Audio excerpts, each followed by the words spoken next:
ആയി എത്ര വലിയ മുടി കൊഴിച്ചിലും ഒറ്റ യൂസിൽ മാറിയിട്ട് മുടി നന്നായിട്ട് വളരാനും താരൻ മാറാനും ഒക്കെ സഹായിക്കുന്ന ഒരു ഹെയർ പാക്ക് ഇന്ന് ഞാൻ കാണിച്ചു തരാം. മുടിക്ക് നല്ല കറുപ്പ് കിട്ടാനും ഇത് ഒത്തിരി സഹായിക്കും.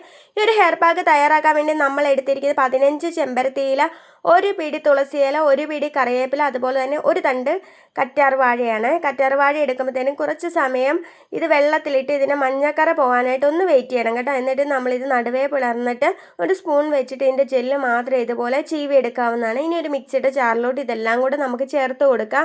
അരയ്ക്കാൻ വേണ്ടിയിട്ട് നമ്മൾ വെള്ളം ചേർക്കുന്നില്ല, പകരം കഞ്ഞിവെള്ളമാണ് ചേർക്കുന്നത്. നല്ല പേസ്റ്റ് പോലെ അരച്ചെടുത്ത് കഴിഞ്ഞാൽ നമ്മളിതൊന്ന് അരിച്ചെടുക്കണേ. അതിനുശേഷം നമ്മുടെ മുടിയിലും തലയോട്ടിയിലും നമ്മൾ ഉപയോഗിക്കുന്ന ഹെയർ ഓയിൽ നന്നായിട്ട് അപ്ലൈ ചെയ്ത് കൊടുക്കുക. അതിന് ശേഷം നമുക്ക് ഈ ഒരു ഹെയർ പാക്ക് ഇട്ട് കൊടുക്കാം. ഒരു 5 മിനിറ്റ് വെയിറ്റ് ചെയ്യുക. 5 മിനിറ്റിന് ശേഷം വേണം ഇത് വാഷ് ചെയ്ത് കളയാനായിട്ട്. ഇത് ഉപയോഗിക്കുമ്പോൾ ശ്രദ്ധിക്കേണ്ട കാര്യം എന്ന് വെച്ചാൽ നിങ്ങളിത് ആഴ്ചയിൽ ഒരിക്കൽ വീതം ചെയ്ത് കൊടുക്കുക. നല്ല എഫക്റ്റീവാണ്. അതുപോലെ കുട്ടികൾക്കൊക്കെ പെയിൻ ശല്യം ഉണ്ടെങ്കിൽ അത് മാറാനായിട്ട് ഇത് ഒത്തിരി സഹായിക്കും. ഈ ഒരു ഹെയർ പാക്ക് ഉപയോഗിച്ചതിന് ശേഷം നിങ്ങളുടെ ഫീഡ്ബാക്ക് കൂടി ഇതിൽ കമൻറ്റ് ചെയ്യണേ. Bye, see U.